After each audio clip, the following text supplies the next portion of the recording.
Come with us on a journey into the unknown, the unexplained, and the unbelievable. We will test your senses and challenge your beliefs. A world where science and religion clash. Or do they? You will meet real people and hear real stories, but you will not believe. You will witness strange sights and hear strange sounds, but you will not believe. This is the New England Ghost Project. Welcome to the nightmare. Good evening, everyone, and welcome to another edition, 12th edition of Ghost Chronicles-Next Generation. It's our one-year anniversary. Oh, is that what it is? Be more excited. 43 years I'm married to my wife. I can't remember her anniversary, and now I'm supposed to remember another anniversary. Anyways, this is Ghost Chronicles Next Generation right here on TogiNet, Planet Paranormal, EBC TV as well, right? Yes. And ParaX. And ParaX, there you go. ParaX. There you go. So hi, everybody. I can't believe that it's been an entire year. We haven't killed each other in that time, but entire year of live broadcasts. Why are we doing this again? I don't know. Oh, okay. Because it pays us so well. I mean, you spend virtually hours putting this together. I do. Right. Yes, I do. And I It's a drive labor of hours love. getting here. You drive hours, I work hours. So it's, and we don't get paid for this, do we? Oh, we get paid the big bucks. Do we? No, Oh, we don't. I thought you were holding at all. on me again. So anyway. I wish, yeah. But It is. It's a it's labor 12. of love. It is. It's kind of cool, actually. I really like TV. That's how I started in the paranormal, was in TV, Yes. doing my first show. So. Yeah. Yeah. Anyways, in the So here we TV, are. and we get to dress up too, which is kind of Oh, cool. well, Yeah. we love to dress up if you've been watching us all So- these months. Right. As They're like, Nate oh my said, God, what are they going to wear tonight? what does Nate call us? I don't know, Nate, what do you call us? He can't hear him. He's off set. Well, I don't know. The Paranormal Hat Society or something, right? He's not helping us. He's not helping us. I don't know. I think we should start a Paranormal Hat Society. I don't know. It's The Paranormal Hat Society. Yeah, whatever. That sounds good. So, anyways, what we're doing tonight, which is crazy, we're going to look back on the 12 shows that we've done together, and also some of the other adventures that you and I have embarked upon, I guess so. for lack of a better word. I guess so. We are. We're going to do a little retrospective Retrospective. of, that's the word. That's the word. Retrospective? Of all our last 11 guests. Even though, Kelly Spangler. That's a good headshot of you. Is it good? Oh, have you seen it? You're off center. Can't see. Get over there. Fix that camera. Anyway, So we are going to do a little retrospective of We are. our past 11 guests, even though Kelly Spangler was just here a couple weeks ago. So I mean, it was kind of like that. I'm like, oh my God, and now it's a year. So which reminds me, What? okay, so we're a little you bubbly. You brought me champagne? Oh yeah. that's We got to sweet. celebrate in style. Where's the chocolate and strawberries? We have a surprise later. So Really? here's to a year of not killing each other. Is this real glass? Yeah, it's real glass. Oh, wow. Okay. Okay. And thank you to our viewers for putting up with us. All right? that, yeah. There you go. Okay. So we need Oh. to start. Oh, we stop. Hate champagne. Lightweight. When Okay. When I was in college, I drank a lot of champagne. Oh. Yeah. Really? Yeah, I went to. That's a weird thing to drink in college. I went to North Adams, actually. No, Pittsfield, someplace out in Western Mass, anyways, the New York border, for a chess tournament, because I was president of a chess were a club in geek? college, and also #1 board. I was a wicked smart person. So, anyways, we went to this chess tournament, and I saw that. Chess tournament. I drank a lot of champagne that day. Oh, okay. So bad that when I actually had to withdraw from the tournament, unfortunately. And the guys I were with threw me in the back of my Why am I car not surprised? and drove me home. So, Nice. Yeah, They threw you in the trunk? they did pretty much. It was a convertible. I mean, they threw me in the back, and they drove me. I was living with my parents back then. Oh, wow. Which that was interesting. So I walked into the house, crawled into my bedroom, pulled all the shades down, and slept for 12 hours or something. Good for you. So how did I get on that? I don't know. Oh, good, fine. But I think that we should play our first clip. Oh, that's the because, deal? You know, Okay. time is a waste. Besson, well, you said Time we is were time going to is have wasted. not enough time, so we got plenty of time now. All right, so Here we go. we would like to introduce our first. I have no clue what these clips he are. doesn't know. No, no clue. He don't know. He don't know. Nothing. But, and he doesn't want to know. He told me he doesn't want to know. So we would like to get our show number 1, where it all began, with our friends, the Brits, Oh, yeah. Steve Parsons and Cal Cooper. Steve's coming back Yeah, he is. in Yeah. a couple of weeks. Yeah, yep, Steve will be at Spirit Quest. Mm-hmm. But in the meantime, we would like to play a few outtakes from that very first show. If you could roll clip number 1. Good evening, everyone, and welcome to a live edition of Ghost Chronicles Next Generation. I am Ron Kolek, your host, the gatekeeper to the realm of the unknown, the unexplained, and the unbelievable, New England's own Van Helsing. It seems so weird saying it in front of a TV camera because it's so long. With me, my co-host, all the way from the chair next to me, is the blonde bombshell herself, Anne Kerrigan. Well, hello. So, This is odd. you know, we're not really used to being next to each other, No, so I guess I'll have to behave myself. I don't think you can. No, I manage can't. that. Is parapsychologists who study ghosts the black sheep of the parapsychology family? They do tend to be. Yeah, I suppose so. I mean, it's very rare when you get like a main conference or presentation of the latest research going on. You might get the odd one paper that looks at ghosts, poltergeists or hauntings. And personally, I don't think a great deal of attention is actually paid to it, when really it should. You know, usually that's the one I'm looking out for when it comes to the latest conference. That's Actually, the one. they're all secret ghost hunters, because when we go to the conference with the Society for Psychical Research, it's absolutely chock full of psychologists.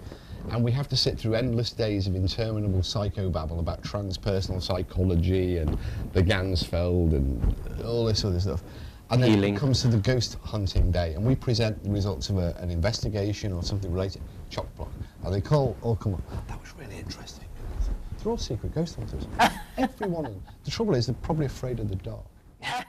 Parapsychology, as an actual science, kicked off after psychical research in the 1930s in the university-based setting, where people, it did. They were kicked off. It kicked off. It really got in there, got its foot in the door. In the 1930s, Legitimate love child. with a ghost bang, hunting. there was a big party and everything. They said parapsychology starts right here.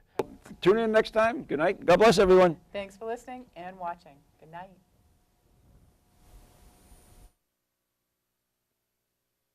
What was that? So he leaps. Ooh, he leaps out of his chair. Voice of God. You got to bring Voice that of down. Steve Parsons, at the end of the show ended, and he leapt out of his chair. We're like, sit down, what are you doing? It was a pretty rough show. The audio was a little funny there, and you Hey, it was our can't first understand show. the Brits anyway. So Well, yeah, I know, so I know. whatever. But they were great. They were great guests, and That was a good way to kick it off, and that Yeah. was a year ago, that was about a year ago, October. I think it was October 2nd. or whatever. Was our very first show. I mean, So- it's been all downhill since. So on our next show, Oh, we have show another number clip. 2, another one. Yeah, we got a few. Oh, cool. We got a few. On our next show. Did you see how buffed I was there? I look pretty good in there. You know? Oh, yeah. Pretty tough too. Yeah. All right, just You buff. yeah, that's what I thought. Buff. Yeah, even though you think I'm skinny mini. Well, whatever. Yeah, move right along. Moving right along. All right. We picked a local boy from East Bridgewater for our second show. We did. Michael Markowitz. Boy, Well, he's not a boy. he's taller than I am. Not a boy, but little known fact, maybe we said it on the show, Mike and I actually went to high school together all those years ago. They had high school back then. They had high school back then, in the dark ages. Yeah. So Mike Markowitz, our EVP specialist, came and talked to us about his experiences in the field, and we talked a little bit about how he feels EVPs are a very important investigative tool. And why don't we roll, in the meantime, why don't we just roll clip number 2, Clip Michael 2. Markowitz. Communication is voice, it's spoken word. Right. And that's why I think that EVP is the best way that a spirit can interact with us. If it was all visual, if we had no voice boxes and we took our communication from cues of motion, sign language, or something like that, then maybe they'd appear to us more. The dynamics would be different. But because I think we communicate with the spoken word, yeah, that's how they communicate as well, because after all, they're just us on the other side. People have sent me audio files too. I also get things through email and whatnot, and I've got people sending me things that I know have been faked. I mean, if you're in the field, don't try to pull the wool over my eyes Right. with something. Right. I don't say anything. Yeah. But I know it's fake, know and it's- I know it's very easy to Yeah. tell. Because there's certain things that they're just red flags immediately, and as soon as you look into it and you get on that computer, you're like, there it is, there's my answer. So the field is full of people like that, because in doing this kind of research, and this kind of ties into a lot of paranormal groups as well, you realize that studying all this ghost stuff, it becomes personal to you, and that becomes the reason why you're doing it, That's true. more than your friends or even the client. Yeah, the client wants some answers. You can probably give them some ideas what you think's going on, but that's basically where it stops. The whole journey behind this whole field of study is personal. It's your journey of your life, how you're interacting with this stuff, and I'm telling you, it will change you. When you're into it, and these personal experiences start happening of not only seeing things, but touching things and experiencing things on different levels, it totally changes you. Then you start to realize, okay, this is more about me than it is playing stuff for my buddies. We do things like quiet time, and during quiet time, you get 10 minutes of nothing but silence, and all of a sudden something will pop up, something like boot steps. Oh, yes. We do have more questions, but let's play this EVP because we do have a number to play. This clip for Russ in the control room. This is clip number 1, boot steps.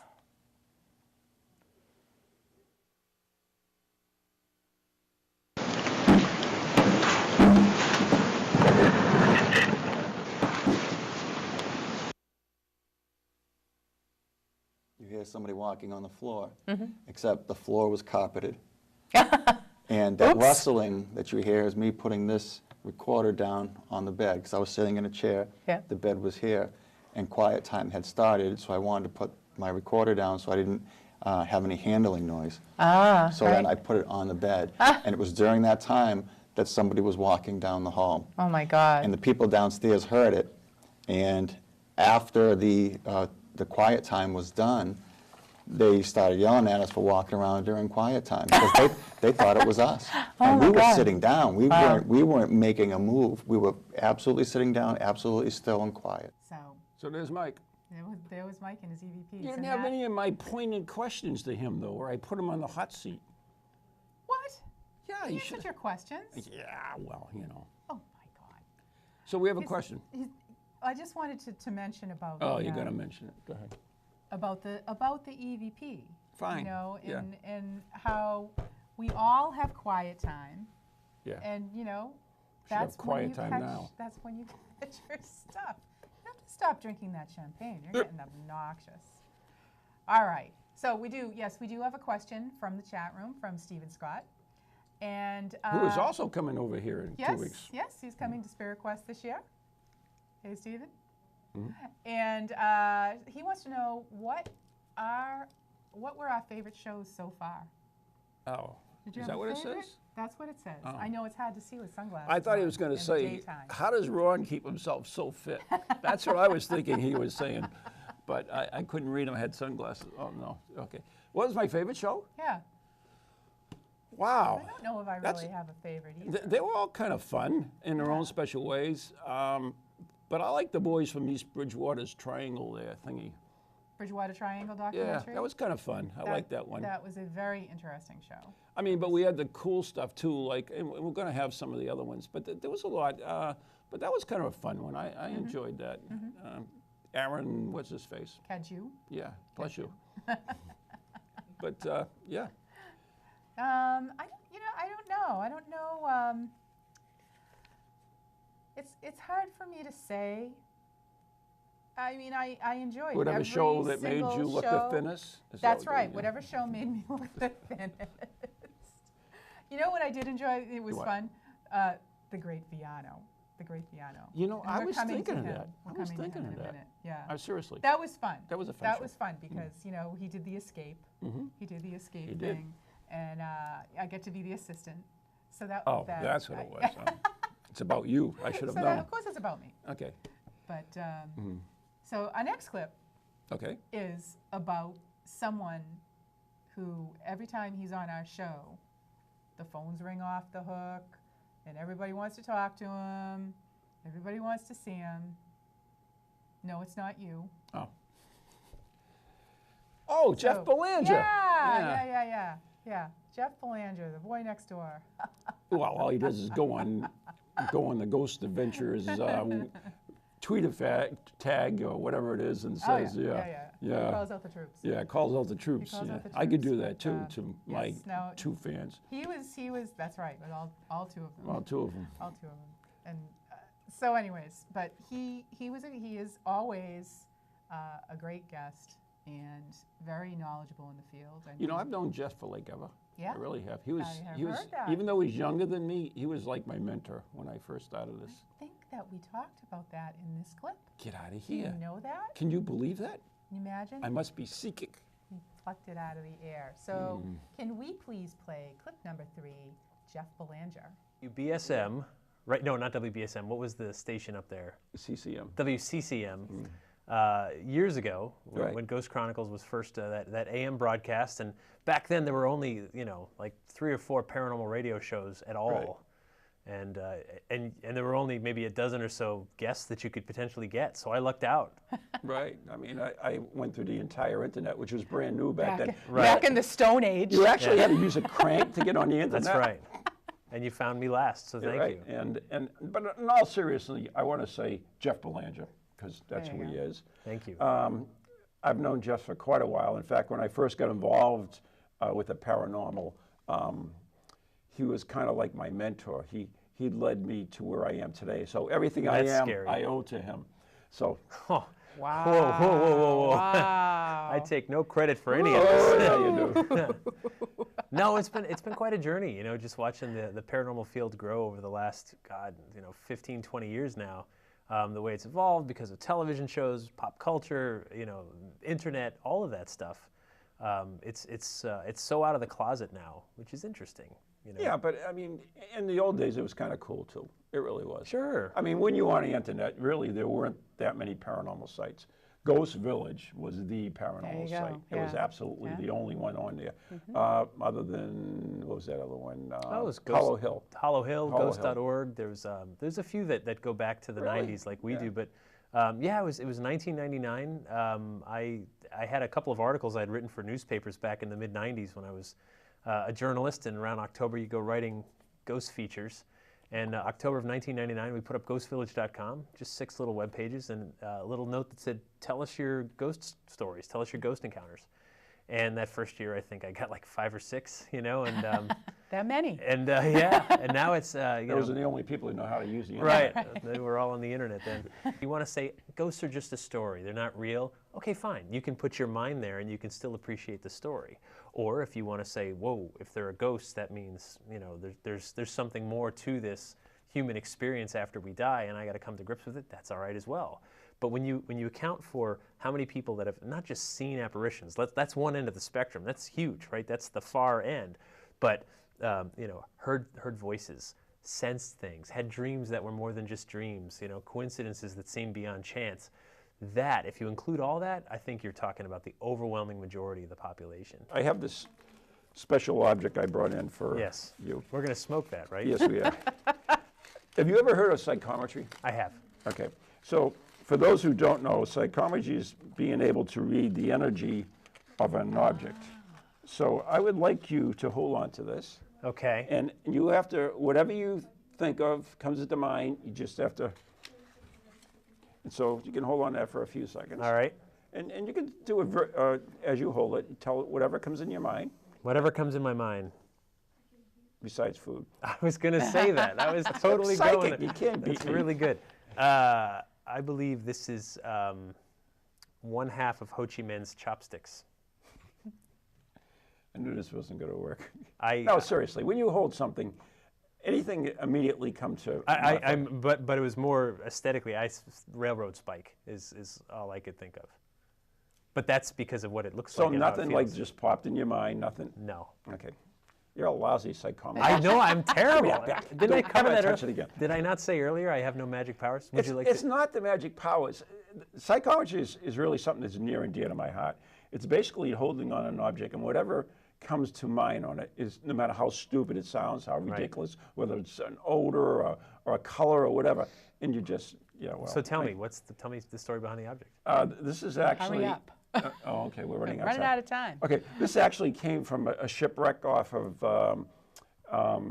Biddeford Pool, the lighthouse on Wood Island, and it was an old-fashioned ship, and that's it, basically. I got none of that. Okay. So It's not that that's the okay. reason. Oh, we got to wrap it up. Damn. wrap it up. Yeah. All right. Thank you for joining us. Come We'll see on, you next Kolek. time on Ghost Chronicles. So- oh, that you say that. No, that's fine. You can go out. Roll the credits. Wrap it up. He's always a fun guest. He is a fun guest. Yeah. He is a fun guest. And you ought to check out his show. He has 30-odd minutes. yes, 30 30-odd odd minutes. Been around longer than we have. Oh, yes. Oh, So, he yeah. has years more episodes on us. But ours is growing now.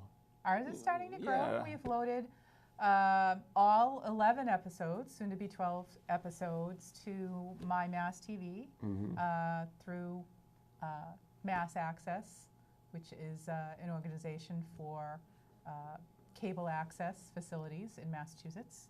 So It's played in other towns. Yeah, it's played in many Drake other it? towns. Drake it plays Drake it. is playing it. Twice a They week. Play it, yeah. I can't think of them all off the top of my head. Whatever. All 2 of them. No. No, we're up to But- 3 now. Yeah, we do have quite a lot of towns playing us, and that's just the towns that I can track on My Mass TV. But anyways, if you want it in your community, ask for it. There you go. There you go. Demand it. Yep. Demand it. We'll or pay ya. conversely, we'll We'll send pay you ya. a DVD. Well, we're always happy to send a DVD. Yeah. So, but yes, yeah, we're. You know, I was holding this and I got psychometry from it. Oh, really? Yeah. And what did you? You've been a naughty girl. Hey, you had the naughty hat on in the last Yeah, episode. I that's beg true. to differ. That's fine. Yeah. All right. I think that's when it started with all the hats, right? Was that the first show with the hats? Well, you always, yeah. I was going to do a hat reel, and I just, was kind of fighting against the tide all week because we had a holiday on Monday, so it's just a day late and $1 short all week. So, anyways, but yeah, the hats, they may have started then. They Yeah, may have 'cause it was- started. I think it you was the- always wear a hat. Yeah, like a but that was the baseball first cap. we both did, and, But, and we started getting into this thing that we do. yeah. So anyways, Send we it have a up. question. Oh, we do have a question. Stephen Scott would like to know, upon reviewing the footage of our shows, have you ever had any unexplainable sounds on the EVP? Oh, definitely. Well, I heard the Grinch once. maybe not. Maybe not unexplained. Well, I like to think of them as unexplained. I don't know about you. Yeah, honestly, Stephen, I have to say I don't, I don't really have to edit the shows because they basically are taped here and just go straight out into the universe. So I don't sit with headphones and listen. So I wish I could say yes, but I honestly don't. I don't have an answer Whatever. for that because I don't sit and edit them. They go straight to DVD. But so to speak. I will tell you, when I first did the original Ghost Chronicles shows for it was Jeff Belanger's site. Speaking about Jeff We Belanger, just said, yeah, yeah. for Ghost Village, Yeah. we would have a show on, and we did 103 of them, I think, for Ghost Village. In fact, they're still in there in the archives. Wow. Maureen and I Maureen was my co-host at that time. And we used to go around and we had a little digital recorder and a microphone, and that's how we did it. The audio was absolutely the worst audio we heard. I mean, it's still the #1 show on iTunes. That's funny. But it's like 1,000 complaints about the audio. Oh, yeah. And me. No. Oh, yeah. That No co-host, he got way. the worst jokes. I No, can't no stand way. him. Oh, yeah. I remember when I first met you, and Yeah. you had that little horrible voice recorder with the microphone Yeah. plugged into it, and Yeah, we were at Fort Revere, and you interviewed Mike and I. That was a show. That's on there, too. Yeah, Yeah. yeah. So anyway. So, yeah, it was awful. Believe it or not, we're almost halfway through this already. Oh my God. Well, So we better get step it back up. to this, yeah. All right, so number 4, I think, maybe, possibly one of my more favorite shows, The Great, or Semi-Great, as The you called Amazing. him. The Amazing. The Amazing? Yeah, you can't say great because it was a great Viano who was his mentor. That's right. Oh, he's So the Amazing. Amazing Viano. Who will be at Viano. Spirit Quest as well. Awesome. I'll be happy to see him again. Mm-hmm. So could we please roll clip number 4? When we talk about magic and we talk about escape artists, for instance, we have right here, let me get this, and I'll show that. This is a photograph of a guillotine, Indeed. right? And Yes. there's a couple of people there. All right. Now, this is a real guillotine. Yes. Okay. So is this escape artist or is it magicianist? That is absolutely escape. The guillotine is a real guillotine, and the way we present that is my hands are cuffed behind my back by a local police officer. My head's put into the headstock, and 2 locks are locked down on that. The blade this time is all the way at the top. And then they set fire to the rope.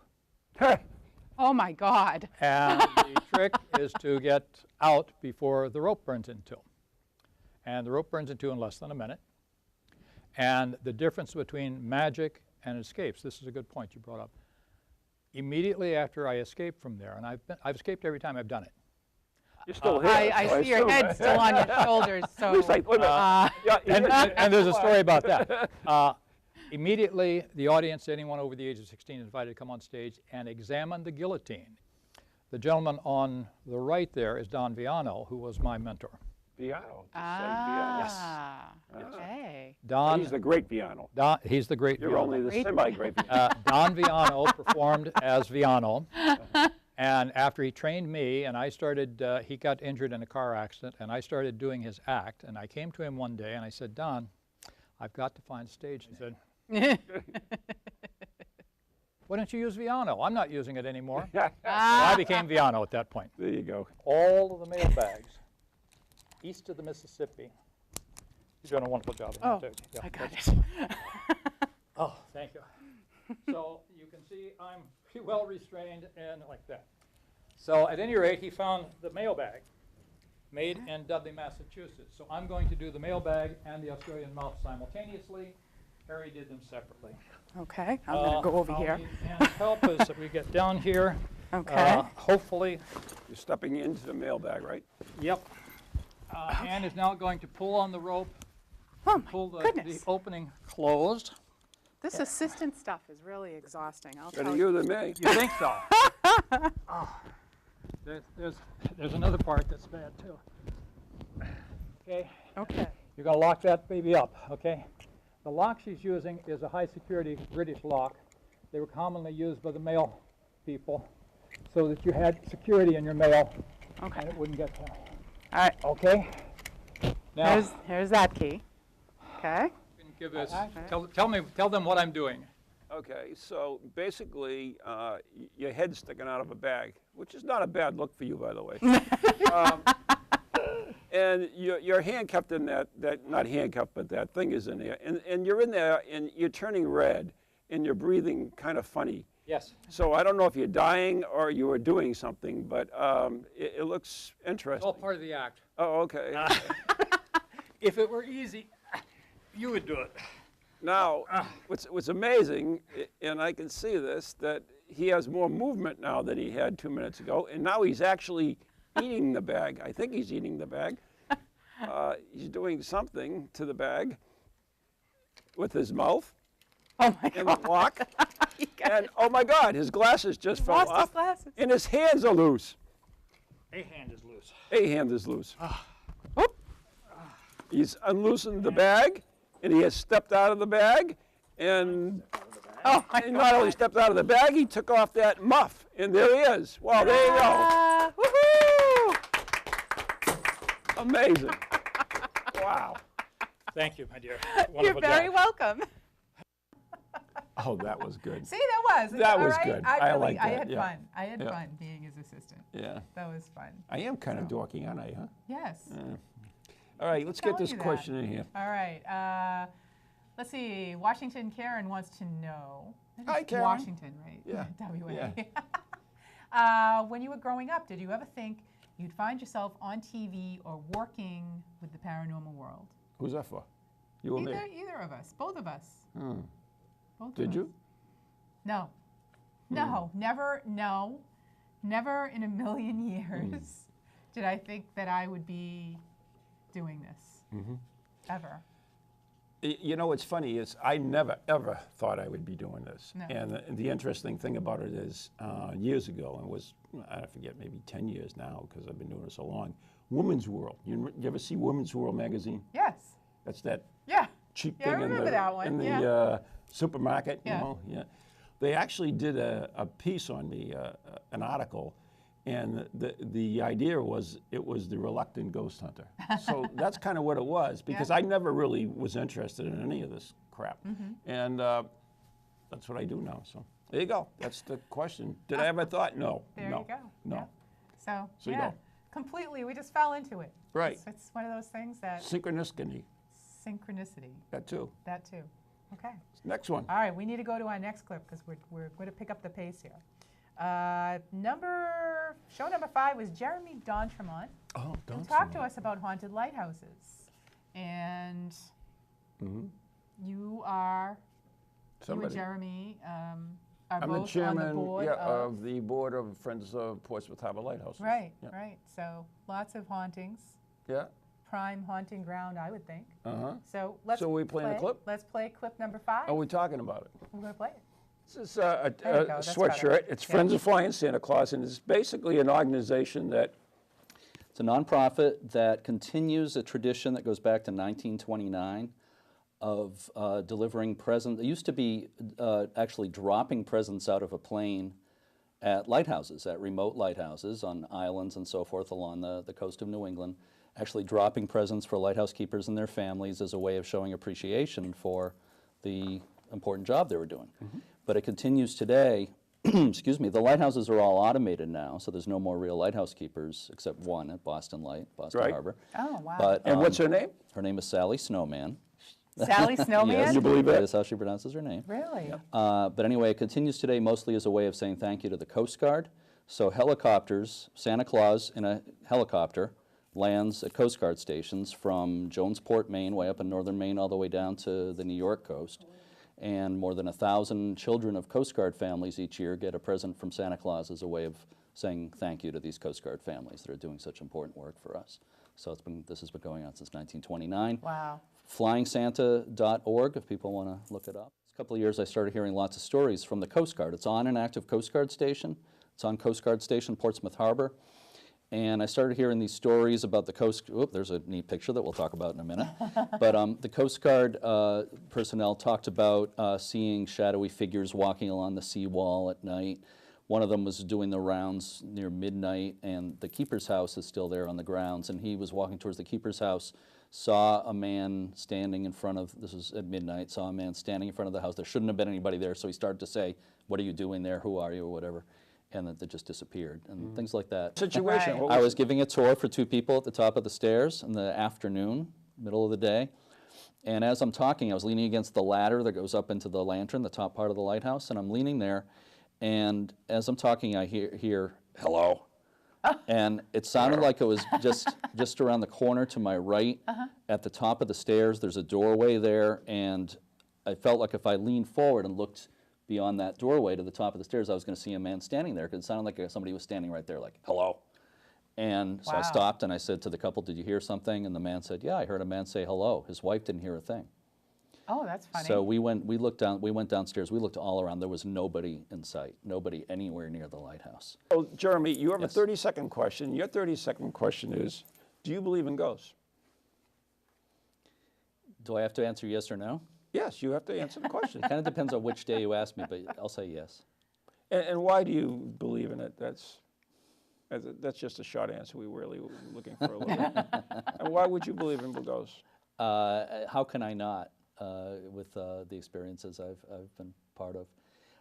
I always, it's kind of a cliche, but I like to call myself an open-minded skeptic. I'm always looking for other explanations, and I think that's healthy. Mm-hmm.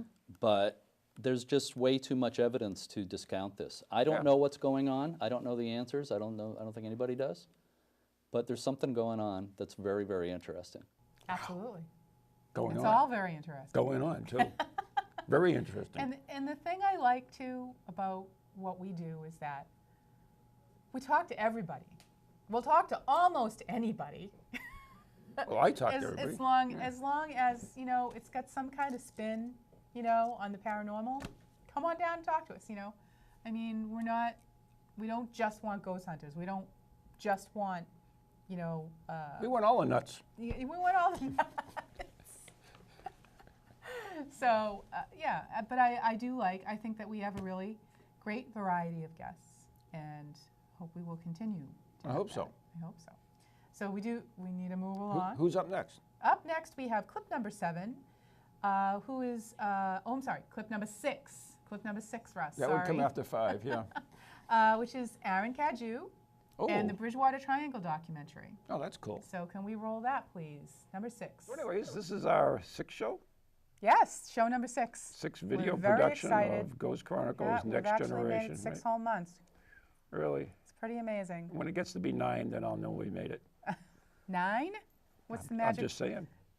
You give birth at Give 9 birth months, at right? 9, Okay, exactly. all right. So, I guess we got to go back to 2003. I was a student at Fitchburg State College. I was looking for topics for a possible documentary, and I was researching different allegedly haunted locations in Massachusetts. Stumbled onto Christopher Pittman's website, cellarwalls.com, where he had a whole article about the Bridgewater Triangle. Now, I grew up in Dartmouth, Massachusetts, which is just south of the Triangle. I was about 6 miles down the road from the Freetown State Forest, so I had already heard all the stories about the Freetown State Forest.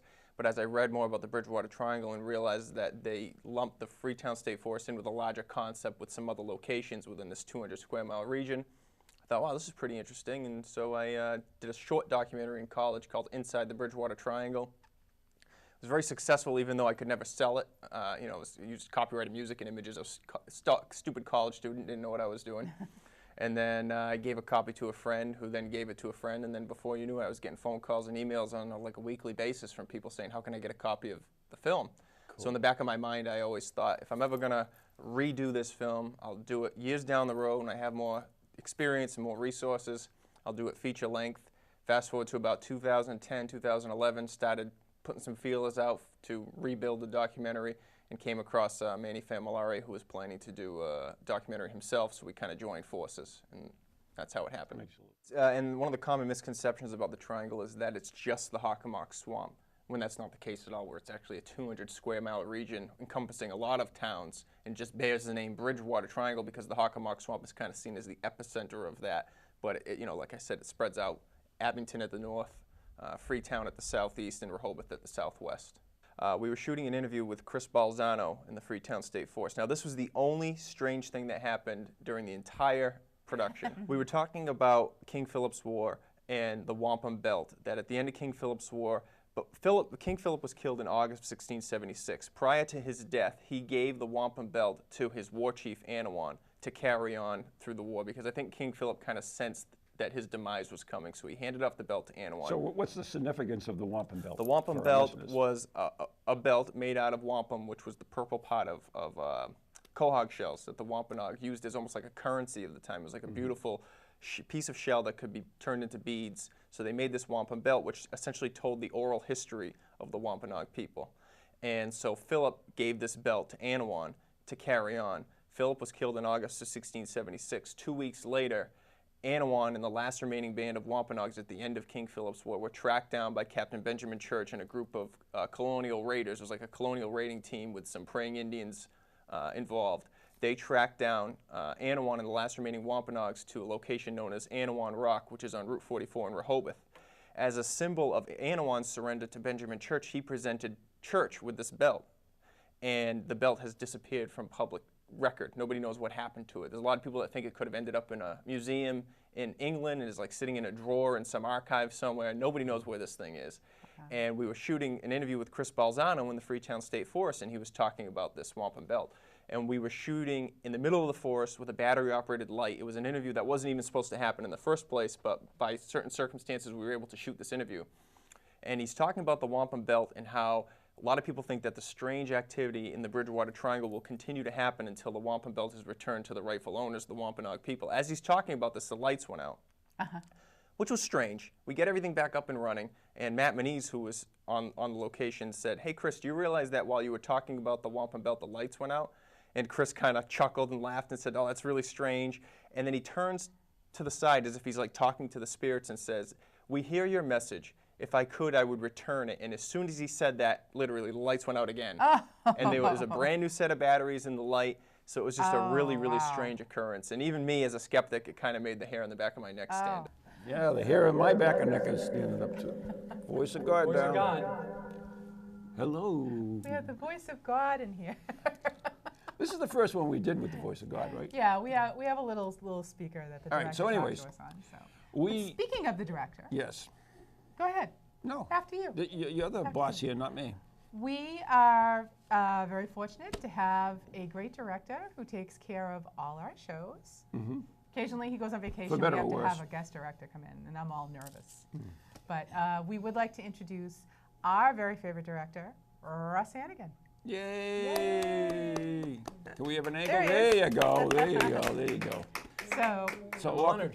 Welcome, Russ. We just wanted to bring Russ out from behind the camera for a change, so that we could just. But I had a question for you, Russ. I mean, when Anne asked you, can we do the show here?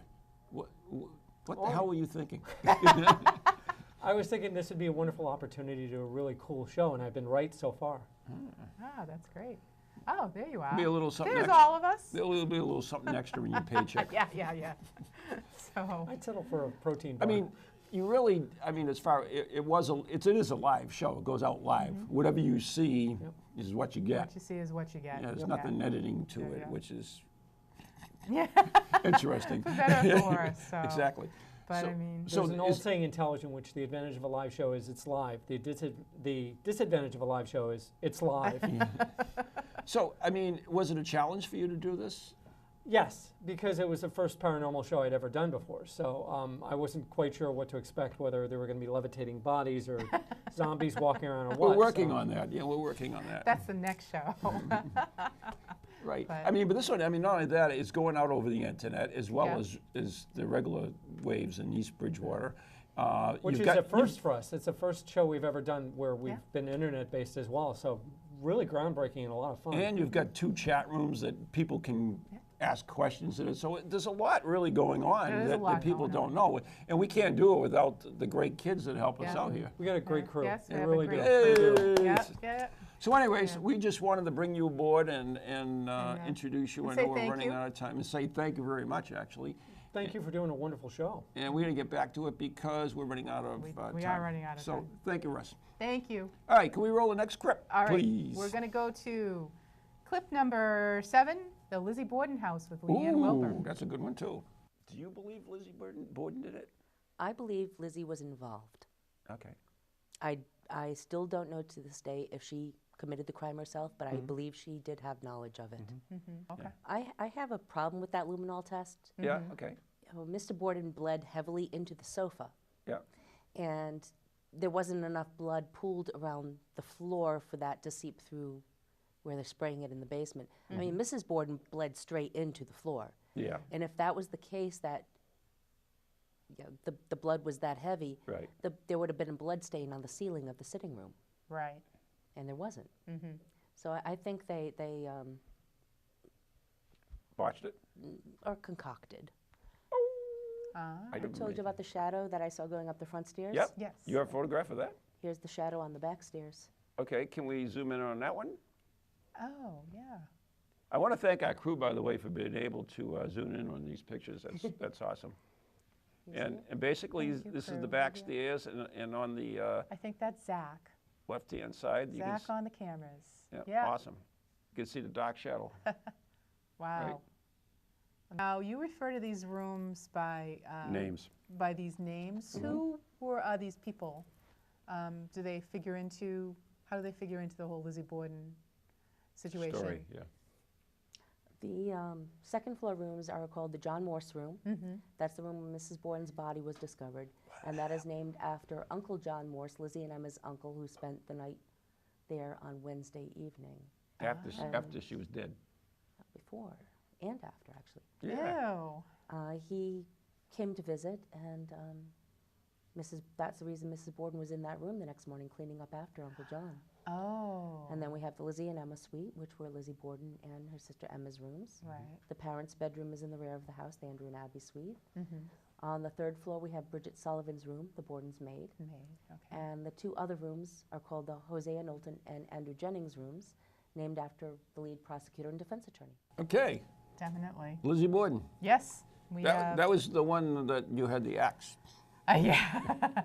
Nice axe. That was good. So, anyways, the next clip that's coming out is we're gonna roll our clips along. is one of our adventures, right? Yes. This is a And- fun adventure. Yeah, it was a fun adventure, and it's a cool clip, and you got to have the red heart-shaped bathtub. Yeah. Yeah. I had the red heart-shaped bathtub in my room. Wasn't I lucky? You was lucky. But we went out to Ventford Hall and did a little investigation with our good friend Josh Mantello from Berkshire Paranormal. Hey, Josh. And we'd like to roll clip number 8.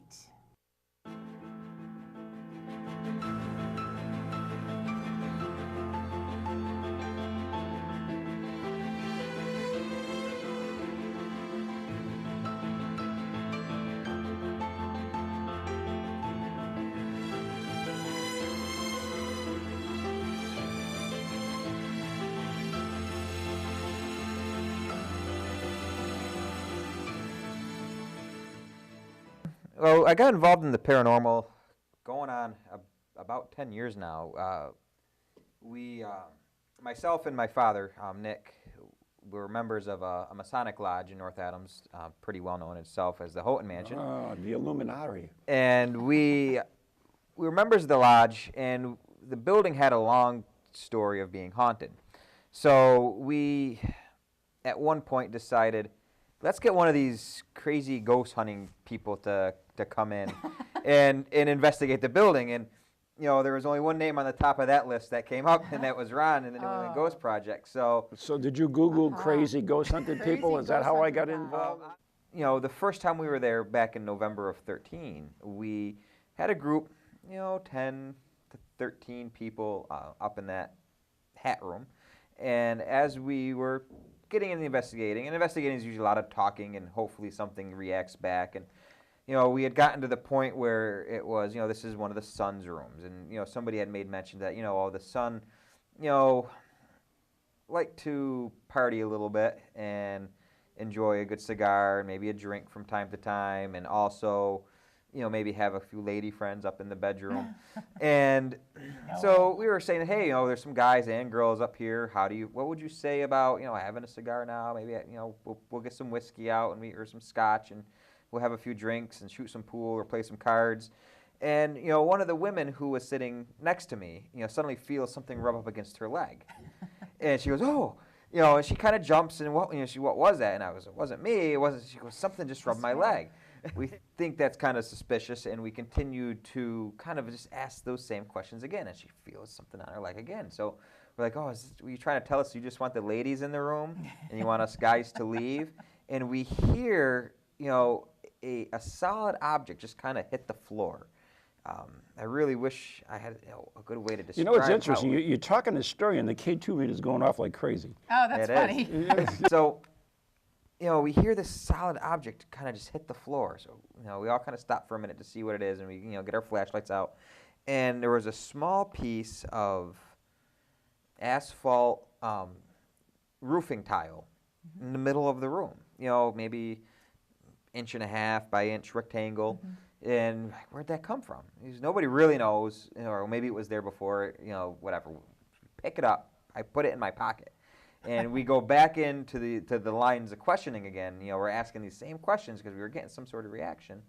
And sure enough, we hear the same sound again, kind of dropping on the floor. What was it this time? So we look, there's another piece of tile sitting on the floor. So eventually it happened 3 times that night, where we're asking, it's like, hey, you want the guys to leave? You want to stay here with the ladies up in the bedroom? And sure enough, the little piece of tile would fall. Wow. That was fun. I love that opening. That was our favorite Downton opening. Abbey. Downton Abbey. We worked so hard on that. We did. We shot it like 12 times. We did. We did. I never seen the other one though. No, we'll still. I have it. Yeah. I have Okay. it. All right. So we gotta moving keep on. moving. All right. What do Clip we got? number 9: Tim Weisberg and Haunted Objects. It's one of the few books in my library there that I have to. There's your book. There it is. It's one of the few books in my personal paranormal library that I have to turn sideways so I can't see the front cover. Because it freaks me out. It's that and Communion. It is. The cover of Communion with the big gray alien. I have to kind of turn those so that I don't see them. So, Tim, of all the objects that are in that book, and there's quite a few, which is the one that really stood out the most for you? I think the one that creeped me out the most was the one that I brought into my house. And that would be Claire the Haunted Doll. Ooh. A listener of the Spooky South Coast program, Jill, lives down in Georgia. And she told me this story when I put out online that I was looking for stories of haunted objects. She said, well, let me tell you this story about this doll from when I was a kid. And apparently what happened was there was an older woman that her mother was friends with that brought her this doll, but didn't bother to tell her that this doll had been appearing and disappearing all around her house, including she never even knew where it came from. She just opened up a closet one day and it was there. Oh my God. And she lived literally on a site where there was a horrible train accident many, many decades before. So she thinks that one of the spirits from that train accident had attached itself to this doll that suddenly appeared out of nowhere. And she had all these creepy experiences with the doll. So what does she do? She gives it to the kid down the street. Nice. Yeah, and then Jill had her own. Jill had her own experiences with it. And some of the stories she was telling me, from the fact that whenever it was in her room, it would. Yeah, that's Jill the doll right there. Actually, Claire the doll right there. Claire the doll. Can we zoom in on that, Well, baby? I don't know if we can. Sure we can. We can do anything. And this is East Bridgewater. This doll would sit in that rocking chair, and she would wake up and see that the doll's head had turned. And the doll's head is actually sewn onto the body. It's one of those porcelain dolls. Oh, yeah. So the neck doesn't turn, but yet it was able to maneuver its head one way or another. Oh, and one night it my. actually set off, Jill collected music boxes, and it set off every music box in the room all at once. Oh my God. So that was enough for her. She put it in a closet and forgot about it. Well, she Wow. went to her mom's house and dug it out, found that it was there, and sent it to me. So I had it in my house for a couple of months, and some things happened. I can't say for sure that it was So definitely. what? I mean, you just can't say some things happen. I mean, things happen in everybody's house. I can't say for sure that it was related to the doll, but the first day that I got her in the mail, she arrived UPS, and as I was leaving to go do a sports show that I do for the newspaper where I work, and we do a little web show with webcams and everything, and so I brought the doll in with me because I'm responsible for this doll that's probably worth some money because it's a porcelain doll. Right, yeah. And so I put it on the table at the very end of where we were filming, and all of a sudden, for the first time ever, our webcam started going all crazy. And we would get these strange, bars coming through the cameras that never happened before or since. And then I would be in my home office working on the book with the doll behind me sitting on a shelf, and there would be temperature fluctuations in the room. I would look, and all of a sudden, I never turn the heat on in that room because it's a different zone. So I'll use a space heater because I don't want to heat the whole zone just for this room. Right, So I'll use the space heater, and then all of a sudden I'd go in there and the heat would be turned up. Because apparently the doll was Claire cold. was cold. Yeah, so she wanted to have more. So these kind of little strange things would happen, and nothing like that ever happened once I gave her back to Jill. Jill actually came up for a Legend Trips event at the Lizzie Borden Bed and Breakfast. We brought her into. Okay. Yeah. Creepy Claire the doll. Ooh, give it to the nice little girl down the street. There you go. Okay, so we got to need call in a demonologist. Yep, and we're going to call in a demonologist for this one, which is show number 10, Keith Johnson. Let's roll that. Some things and some areas seem to have attachments. And by that I mean there's some kind of spiritual force lingering. Maybe something happened on the premises or some kind of ritual was conducted, or the way certain people lived, or maybe a person that had an attachment was there at one time. The person may have expired in the area, and for some reason that we're not totally sure why this happens, but it somehow gives a spirit a legal right to stay there and be in the area. So there are things that can be attached to objects, to non-animate objects, and rooms and people too. So all of these can have attachments, spiritual attachments. Spirits they possess people. They don't really possess objects, but they can form an attachment to material objects and linger around them, and sometimes even become energized for some reason. Some objects, we might call them tainted, or otherwise they've been used in some kind of worship, or maybe even profane worship, sacrifice. That sometimes energizes an object, like a statue or something, and the spirit somehow seems to draw energy from that object. This is back in the early 70s, of course, yeah. and you're going out looking for supernatural, paranormal phenomena. They called it psychic back then, looking for psychic phenomena. And so the basic consensus was, you people are crazy. But it wasn't as accepted. I mean, they had TV shows about it then, but it wasn't really as accepted actually doing it. But my brother and I attended a lecture by Ed and Lorraine Warren. Oh, there you go. Yeah, at Rhode Island College, and that's basically what, hey, maybe we're not so crazy after all. These people go all over the world investigating haunted sites, and they even get into the demonology aspect, because as you know, Ed Warren was a recognized demonologist by the Catholic Church. And we attended that lecture. My brother actually got called up on stage. Oh, geez. Because, I mean, he was doing a lot more experimenting with the phenomena than I was. And so Ed asked, is anybody involved in the occult, or anybody really had experiences? And my brother raises his hand, come down here, young man. And I was like, oh, no, here we go, But that's how we met Ed and Lorraine. And it was that night we were approached by the organization who had hired the Warrens to come to Rhode Island College. It was called Parapsychological Investigation and Research Organization. Oh my God! Pyro. Pyro. Yes, right. We weren't pyromaniacs, but we were invited to come to some meetings and give some talks, and that's how we joined. We were invited to join. So at 17, my brother Carl and I joined our first actual investigation group. Oh, no, we don't want to roll the credits yet. No, roll credit. So, anyways, that was Keith Johnson. And the guy who brought us Keith Johnson is now with us and is also one of our fabulous audience members. Yes, our only audience member. Today. But we've had others.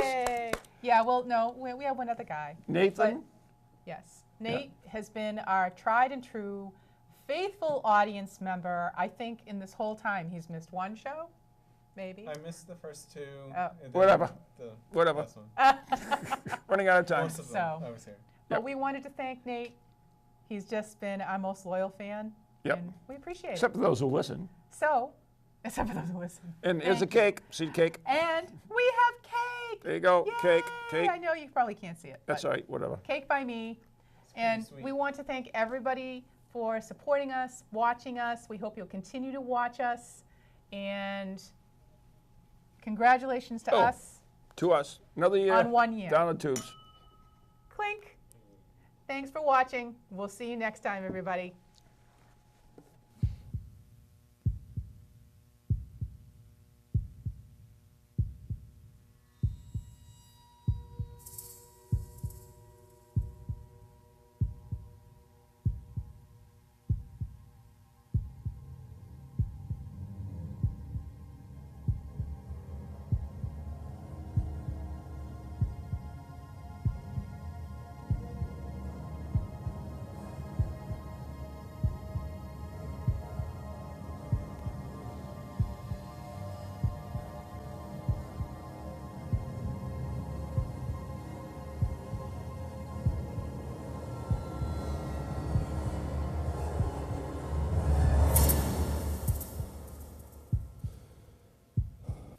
From ghoulies to ghosties, long-leggedy beasties, and things that go bump in the night.